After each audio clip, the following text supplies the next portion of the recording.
Did you know that this seemingly small change of Hashira selection could actually cause huge changes in the entire story? In this video, we will explain how this change would cause more human deaths on one hand, but at the same time, it would allow more demon slayers like Tengen Uzui to awaken their demon slayer marks. How, you may ask? Stick around, and you will find out. Rengoku's death was without any doubt the saddest moment we got so far in Demon Slayer. Not only that, but it was for sure among the saddest deaths in all of anime. But how different would the story have been if another Hashira, like Sanemi, was sent to the Mugen Train instead of Rengoku? Well, in the original plot, Tanjiro, Inosuke, Zenitsu, and Nezuko are sent to Mugen Train along with Rengoku to investigate the mysterious disappearance of 40 passengers. This time around, the one to accompany Team Tanjiro is Sanemi instead, in my opinion. This way the story could have been even more interesting. As we know, Rengoku is way more compassionate, open-minded, and kind-hearted compared to Sanemi. And quite frankly,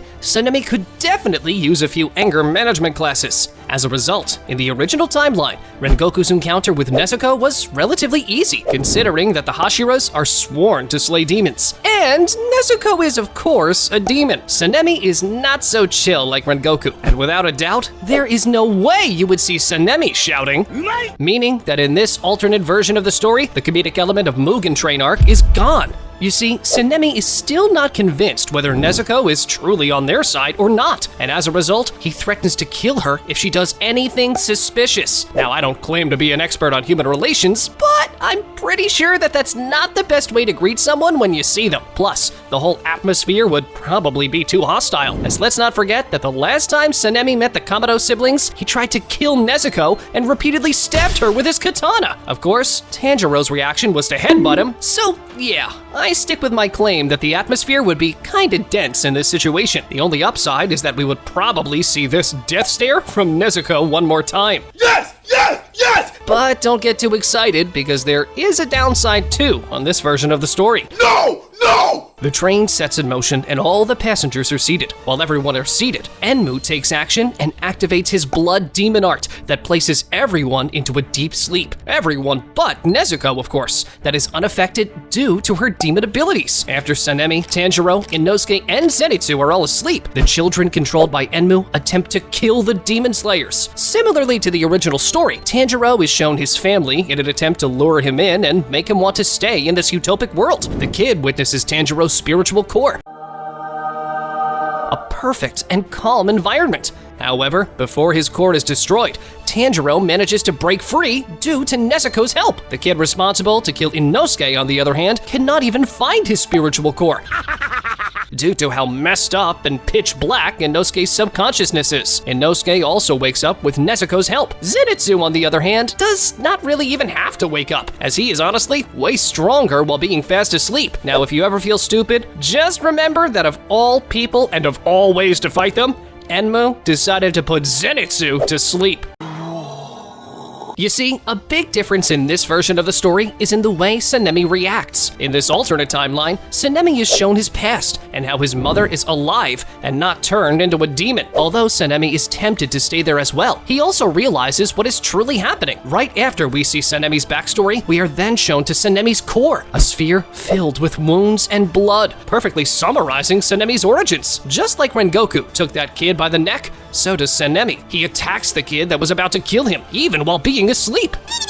However, as we mentioned before, Sanemi is not as soft as Rengoku, so instead of letting them go, Sanemi sees the kids as enemies and does not hesitate to kill them. Now, once our group are all awakened, besides Zenitsu, of course, they get to work. Nezuko and Sanemi protect the civilians from the demon attacks, while Tanjiro and Inosuke are tasked with killing Enmu. Although we won't deny that Sanemi is stronger than Rengoku, from what we saw, Rengoku is probably faster than Sanemi. As a result, some of the civilians do not make it out alive, as Sanemi cannot cover as many wagons at the same time as Rengoku did. Once Enmu is killed, Tanjiro is left lying down, injured. Sanemi understands that he misjudged the Kamado siblings and heads to help Tanjiro. Although Sanemi is not as kind as Rengoku, he also teaches him recovery breathing to stop the bleeding. While both of them think that this is over, Akaza appears out of nowhere, and as per Muzan's orders, he attacks Tanjiro. Sanemi obviously intervenes and saves Tanjiro, and here is where the story follows a completely different path than the original. The battle between Sanemi and Akaza officially begins, but Akaza is of course not taking this seriously. What Akaza sees is just a normal human being, even if he is a Hashira that could never even pose a threat to him, right? Well, that's why Akaza will definitely be caught by surprise. The Upper Moon 3 has his fun while fighting, and he enjoys every second of it. When he sees the excellent swordsmanship skills of Sanemi, he offers him to become a demon. When Akaza made the same offer to Rengoku, the Flame Hashira turned that into an ethical question in which, as we know, Rengoku would never do anything that would dishonor or shame his family. Up until his dying breath, he made sure to live up to his mother's expectations and lead an honorable life trying to protect people. Well, Sanemi's motives are way different, and that's why his response would also be different. Sanemi would get enraged that Akaza even asked him this question. At this point, we would be shown his tragic past. This backstory that shaped his character would never allow him to take the easy way of becoming a demon. His whole life purpose is to kill demons, and we surely know that he is damn good at it. The way and energy he gives when he is fighting demons shows a true resentment towards them. There is no way Sanemi would ever take on this offer. As a result, their fight continues, but soon after, Akaza realizes that Sanemi is way too strong for him to play around. Akaza starts getting more serious and is pushing Sanemi into a corner. And here is where the epic plot twist happens. We believe that this intense battle would cause Sanemi to manifest a Demon Slayer mark. In order for this very unique and really difficult to obtain ability to be awakened, a Demon Slayer must survive having a heart rate over 200 BPM, as well as having their body temperature reach over 39 degrees Celsius. We will assume that during this intense battle, Sanemi becomes the first person of this generation to achieve this feat. As a result, the power boost granted takes Akaza by surprise, and Sanemi lands some important blows on him. Before Akaza realizes what is happening, Sanemi lands a lethal blow on the neck and beheads him. However, as we know, the 3 Upper Moon demons die only from beheading by a red blade or a blade coated with sun breathing. Sanemi has neither of those at this stage, and hence Akaza regrows his head right back up. The battle continues, and Akaza now has the upper hand. Sanemi knows that the only way to really defeat him is by having him be exposed to sunlight. When the sun is about to rise, Sanemi tries to immobilize him. However, Akaza manages to escape. Now, I'm so sorry for the next few sentences, but just to summarize, in this version of the story, we have more civilian casualties, but at least we don't have a donut Hashira. Emotional damage.